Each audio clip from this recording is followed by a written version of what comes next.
My name is Steve Coty. I'm the Chief Security Evangelist over at AlertLogic. I used to run the threat intelligence team, and we're going to be talking a lot about today kind of the malicious actors, some of the tools they're using. We're going to talk about some of the strategies of defense that you can be using in your corporate space. We're going to talk about how do we get proactive about finding out about these hackers and be able to put some proactive security content in place before we even get attacked.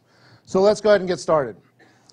So, I start off with the Mandiant report. Anybody read the Mandiant report this year? Anybody? Raise your hands. A few people. Okay, Verizon report, Ponmon report, CrowdStrike. There's tons of reports out there to read. The one thing that I want to take away from this report is 229 days. 229 days is the average time that an attacker is sitting on your network, stealing data, exfiltrating information out of your environment. Now, there's a couple of key things I want to take particularly out of this report besides the 229 days up here, is that the phishing email trends, which I thought was very interesting. We found that 44% of the emails that were coming out were supposedly from your IT teams. So there's always three groups people trust. IT, because you always love seeing the desktop support guy come down when the computer's broken. You like to see HR, those are people that plan our Christmas parties and all that kind of stuff. And then payroll, because those are people that pay us. So those are usually the three types of phishing emails that we see going into different environments. The interesting trend here is that 93% of these emails actually showed up on Wednesday. You know, it's hump day, right? You know, everybody's thinking Thursday night, service night, party. Well, we're sitting in the city that doesn't sleep, so every night's that night. But going out and thinking about the weekend, people aren't so focused about their business and looking at the email and checking where the origins of the actual email came from. Now, there's a couple interesting campaigns that are going on today that you should probably be aware of. It started off in Europe and has kind of migrated its way here to the United States. One is focusing on accounts payable departments. So what they're doing is the malicious actors are actually sending in an email to your accounts payable departments with an invoice.pdf attached saying, you know, hey, I am a contractor working for executive so-and-so, which they can get off your website or they can get off LinkedIn. And I've been doing business for a while. I need to understand the payment process. This is my first invoice. Can you please help me out? So we hope that, you know, that security awareness training that we put people through every year kind of kicks in, and this person goes, well, you know, I don't know this guy. I know the executive, but I don't know this company. Maybe I won't open this. But then the guys follow up with a telephone call. They call up the actual accounts payable department. They say, hey, I just submitted an invoice. We are a small company. We can't wait the 90 days for the process. We want to understand the process so we make sure we do this right. Can you please help us out? And of course, that confidence level just went from here to up here. So what happens? That accounts payable person double clicks on that email. Remote access Trojan gets loaded on that box, and they now have access to a single user inside of your environment. The same thing is happening in the HR departments. They're sending resume.pdf. They're looking at what job openings you have on your website, and they're submitting resumes. And of course, HR is getting infected. And I've seen several of this, especially over the last 6 to 8 months, where we've been seeing small side departments that have nothing to do with IT, you know, HR, accounts payable, marketing teams that are getting infected because they need to get a foothold into the network. And then they start escalating their privileges. But it really depends on the type of attacker. So you have your Iranian base, which I throw up to, you know, Eastern European, Northern European cyber criminals. And then you have your Chinese base, which I also put the state-sponsored type of attacks or, you know, just corporate espionage. And the type of things that we're seeing here is, you know, the average time that a victim's on the network is only 28 days. Because these guys don't care. What are you going to do about it?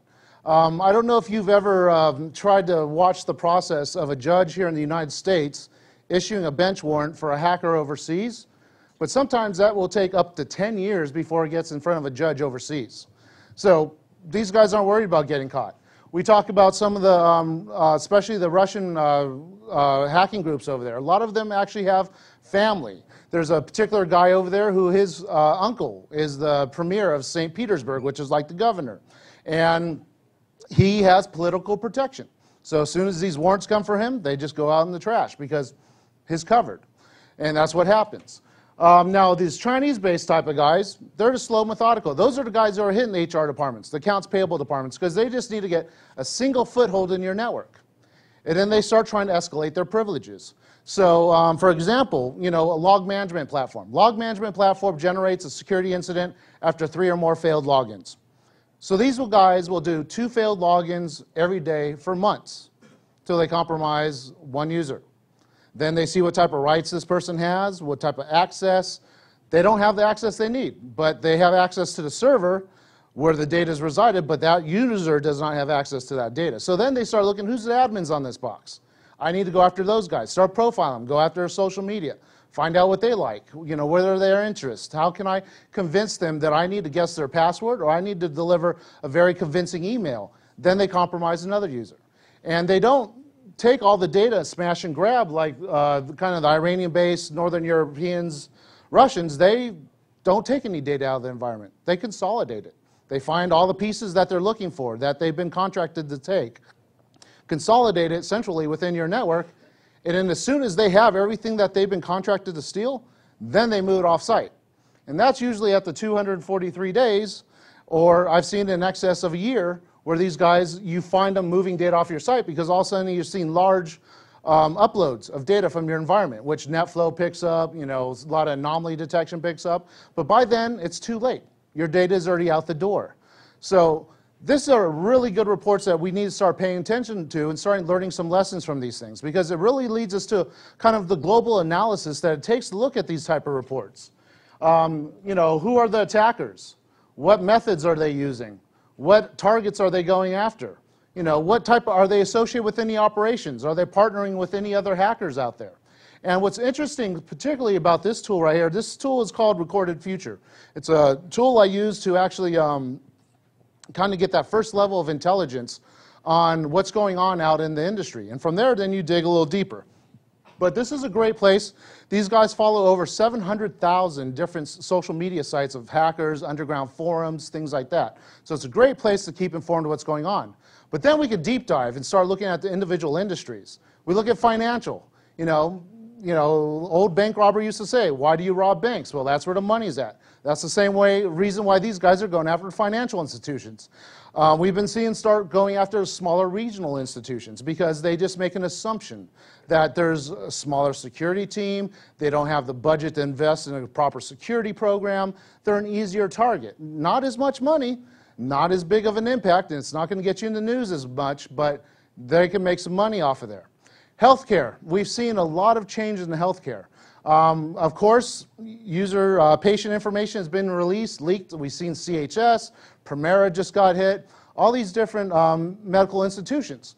Interesting thing about CHS is they stole millions of patient information, which usually on the underground market, one patient profile is worth about $50 on the underground market, which is really interesting because an average credit card, you're talking $1 to $3. So it's a lot more value to that because you can mimic that person. You can start setting up credit cards. You can set up passports. You can get all this information, just assume that person's life. I mean, we have kids that are turning 18 that are applying for car loans that are already in tens of thousands of dollars of debt because their identities got hijacked 5-10 years ago when they were 13 years old.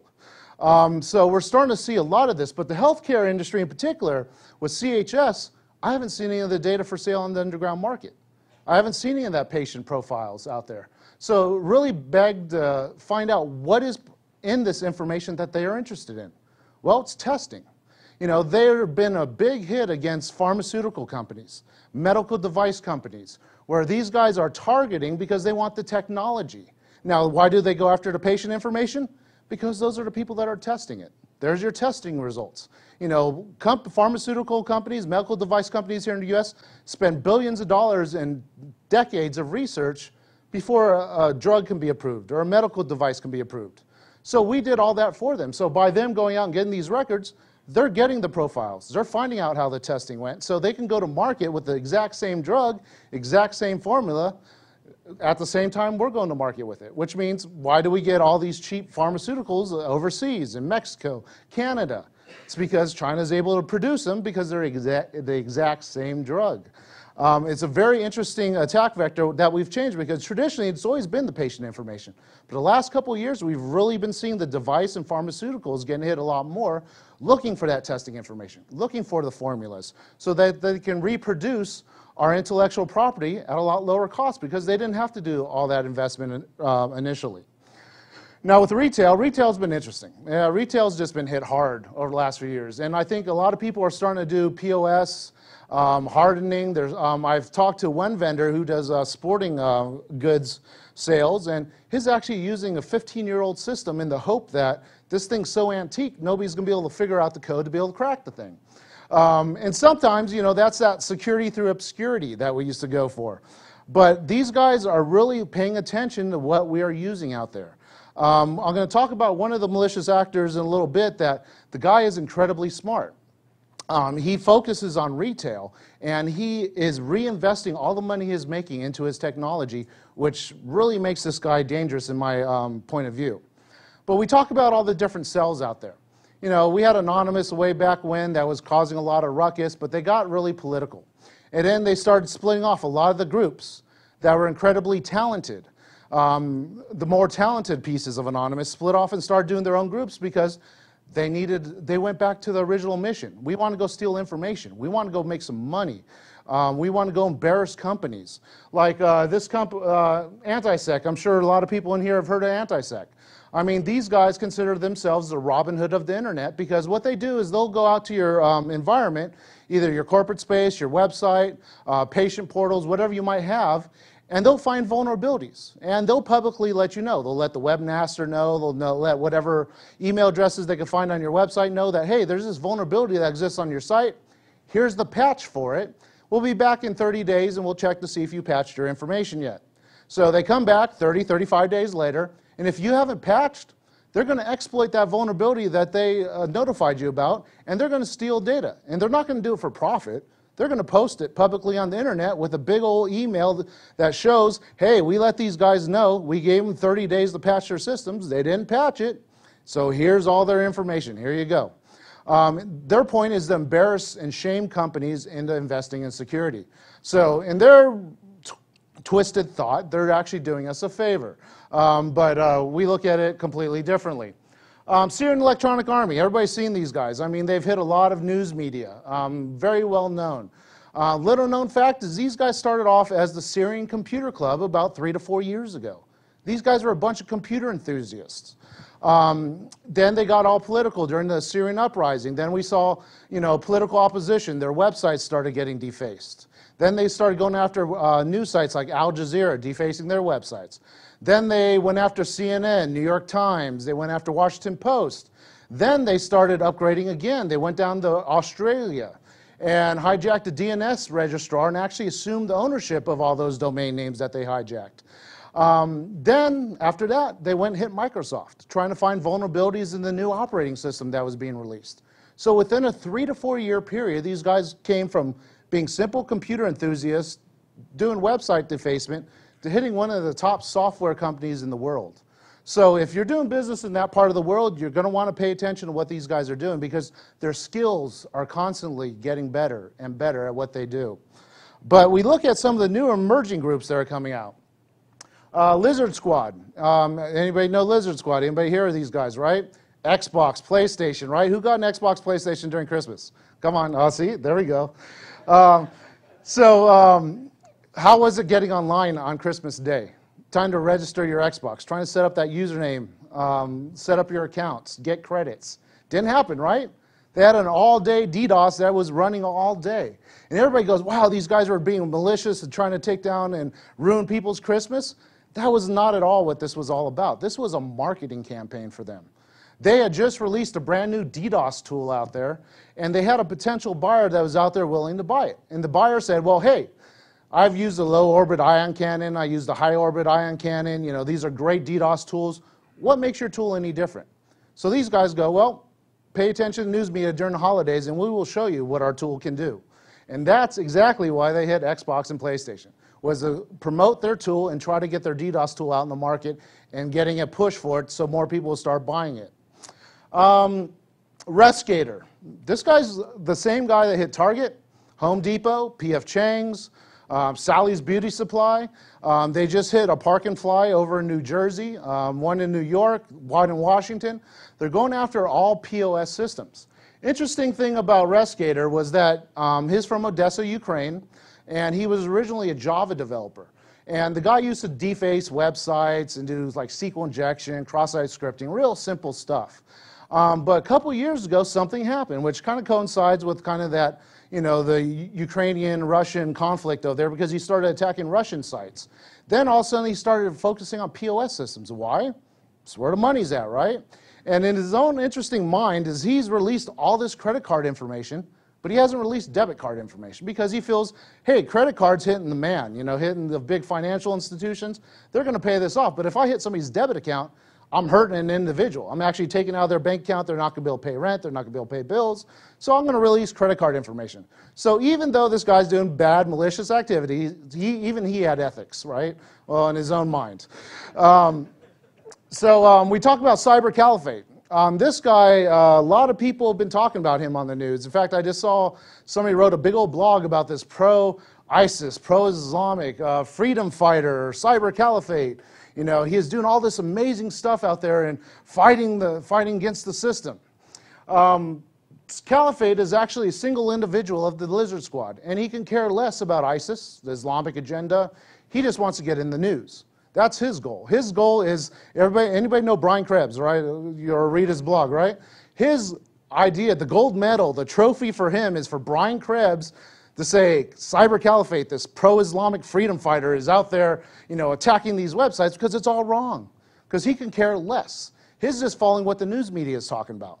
So the news media is talking about ISIS and all this freedom fighting and all this stuff. He jumps on the bandwagon because he wants his name to get out there in the news media.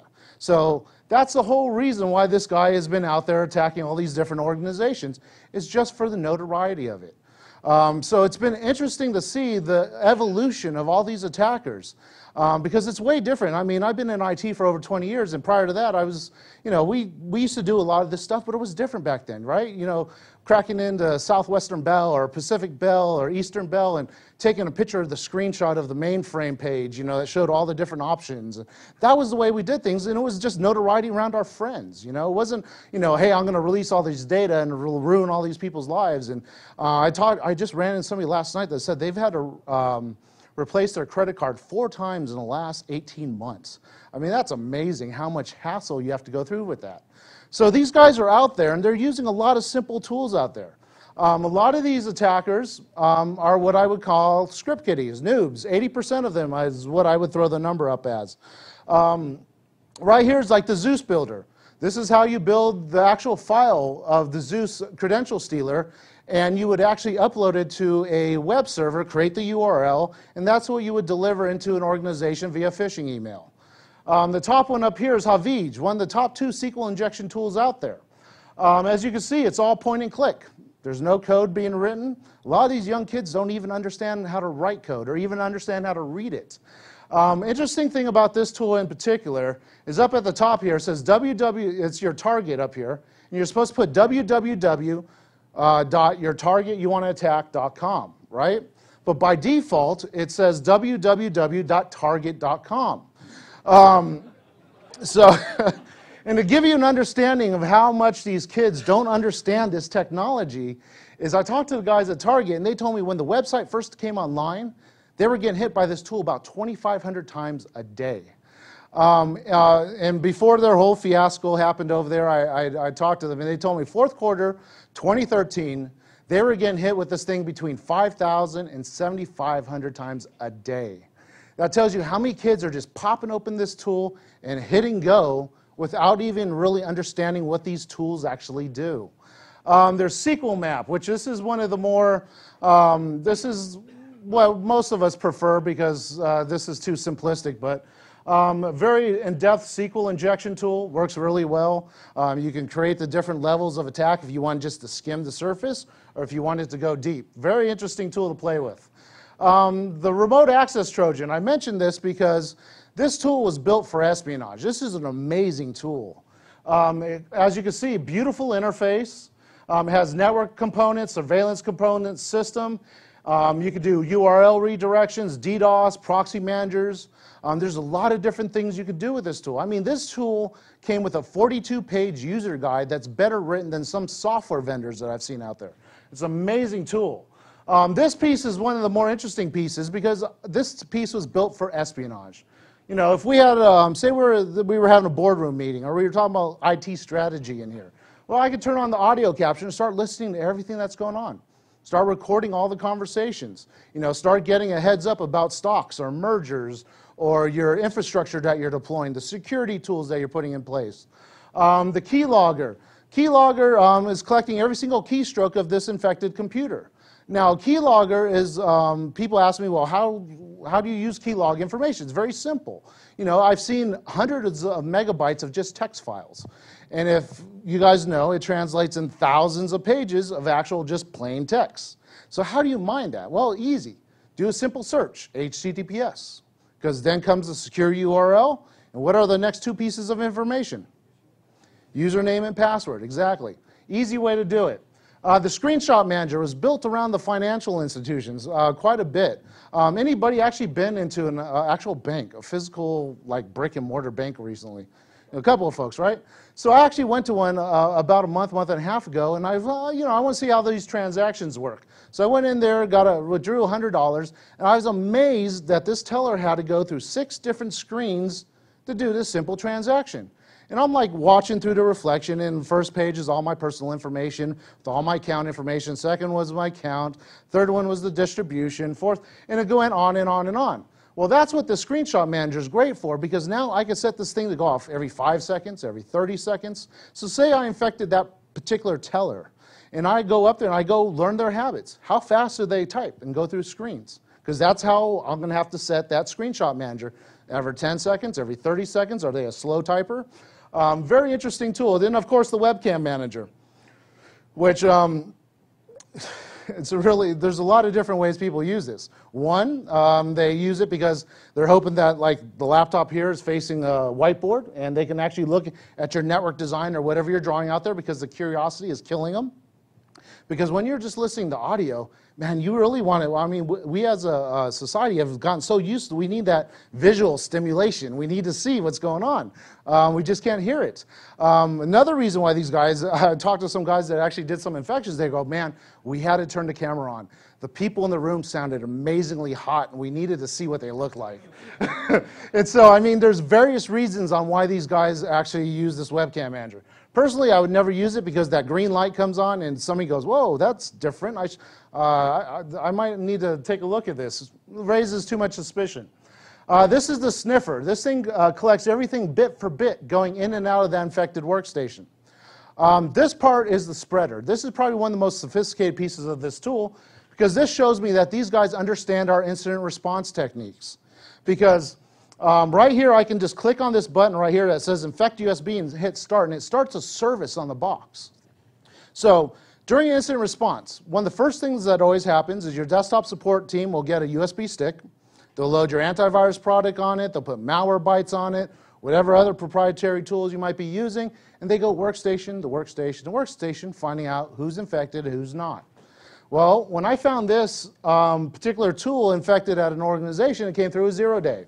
So there is no signature content. He can scan that infected laptop all he wants, and he wasn't going to find anything. But while he's scanning this infected laptop, I am now infecting his USB stick. So now every workstation he goes from that point forward gets infected. And he becomes my human worm, basically propagating my malware throughout your corporate network.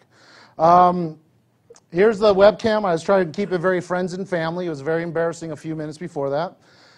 This is the back-end command and control. This tells me when I've stolen so much information from your organization that it actually sends me an alarm saying, hey, the mules that I'm using in the middle, like I'm not gonna hit you from my house or from my network or from my instances that I have established. I'm gonna go compromise all these people in the middle, like antique bathwork people or small to medium-sized businesses. And I'm gonna utilize their resources to get all your data. So they're going to be my command and control IP addresses are going to be this layer up here. So this tool, this component will actually let me know when those hard drives get to about 60% full. Because then I got to bring it down because I know a service provider is going to set off an alarm at 75% to let you know that, hey, we need to upsell this guy to bigger drives. So we always want to pay attention to that type of thing.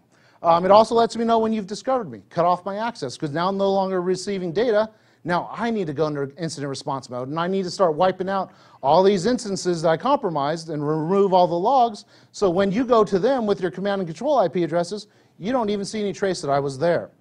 And this part right here is just messing with the user type of thing. You know, mouse moves right, it actually moves left. You close the CD tray, it opens back up, kind of the ghost in the machine.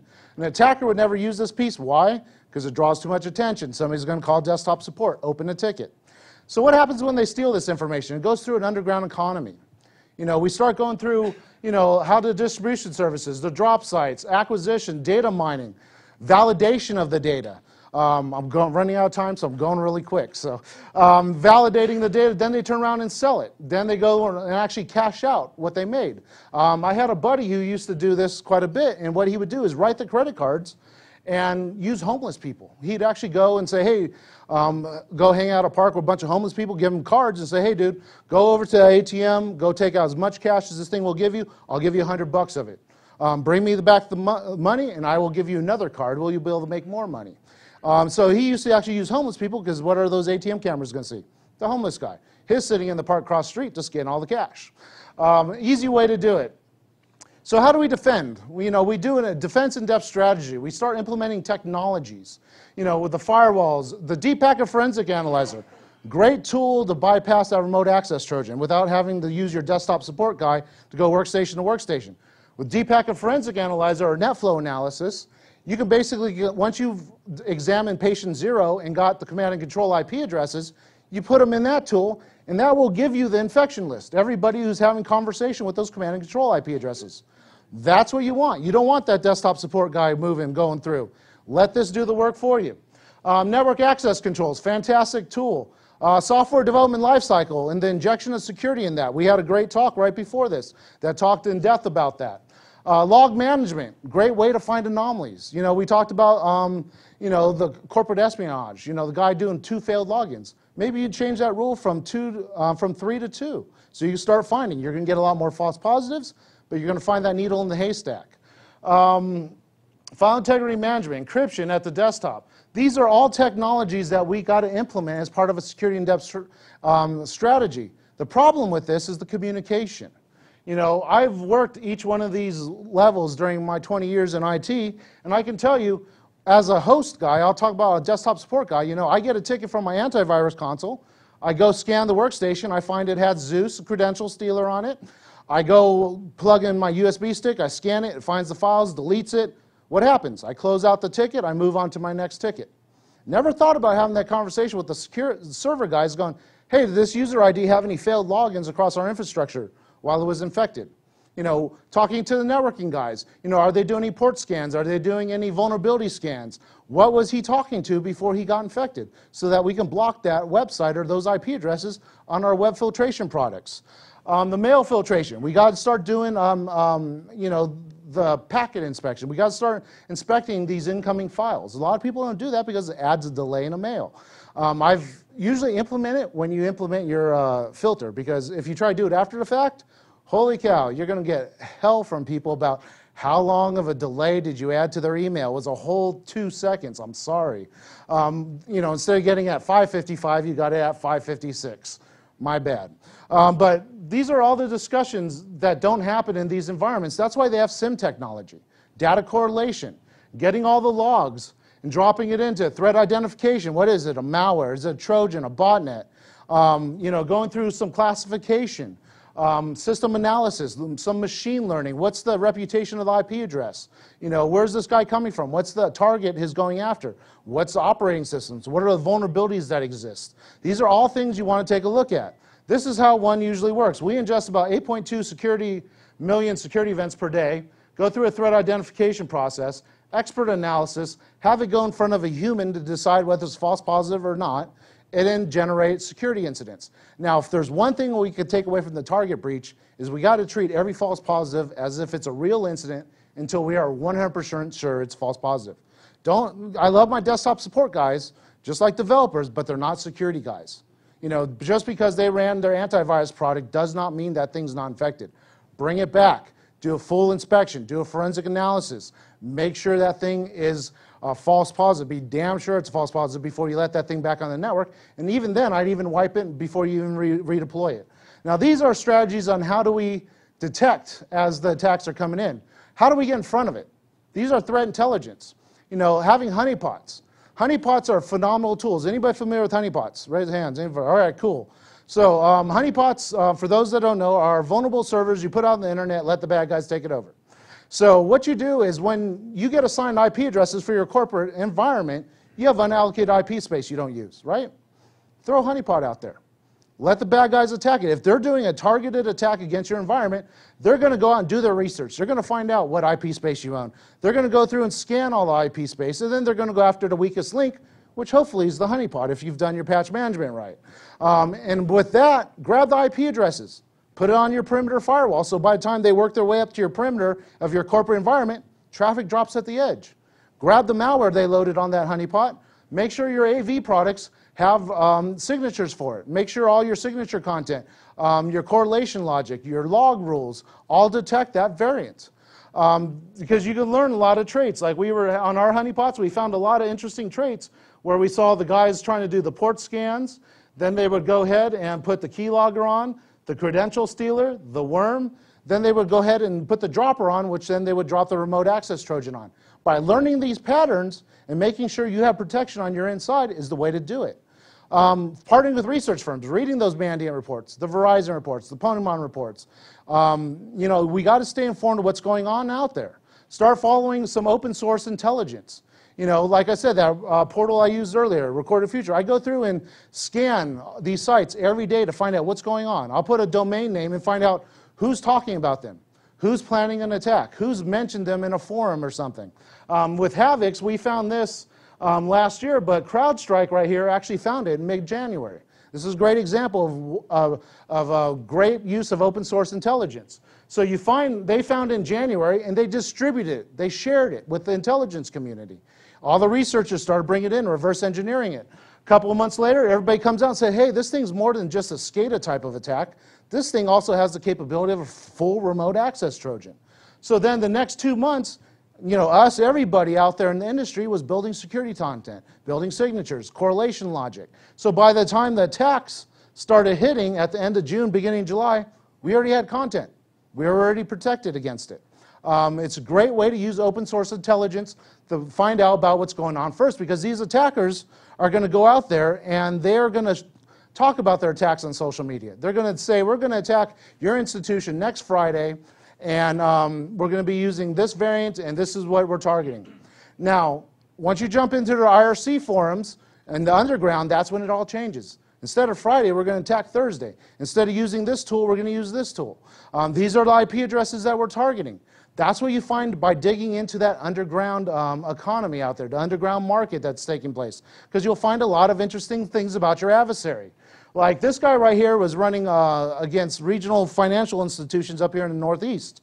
And we found out he was from Russia. Math3 was his handle. We were talking to him through his ICQ channels. But once we got into the chat room and started talking with the guy, you know, he wouldn't let you through the door unless you knew somebody in common, somebody in the room knew you and could vouch for you, or he gave you some kind of technical expertise test to find out you actually know what you're talking about. Come in. Welcome to the attack. And once you got in there, you found out, you know, he was running an Athena version 235, the DDoS tool. He had a 2,300 person botnet that he owned on top of all the people that were in the attack rooms and all their botnets to run these type of attacks. And then I talked to the guy afterwards because I gave him some sad story saying, hey, dude, I applied for a car loan at this bank and they turned me down, and I really like to get some payback. So your network is awesome. Your group of people you put together, you've vetted everybody. How can I lease this from you? He said, sure, 1 Bitcoin. You can have it for 30 days. Attack anybody I want. So if I had a bad sleep at the hotel last night, I can go after the hotel chain using his network because I had a bad night of sleep. So it's an interesting market that we're seeing under there, because once you go through this, you jump into exploit.in and other sites out there, and this is where the actual transactions take place. This is where you're buying malware. This is where you're buying documents, data, intelligence that people have stolen from companies.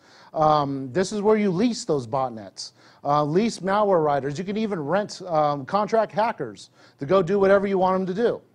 Now, I know that everybody here isn't going to go attack the Russians and the Chinese and go infiltrate their environments tonight. At least I hope not.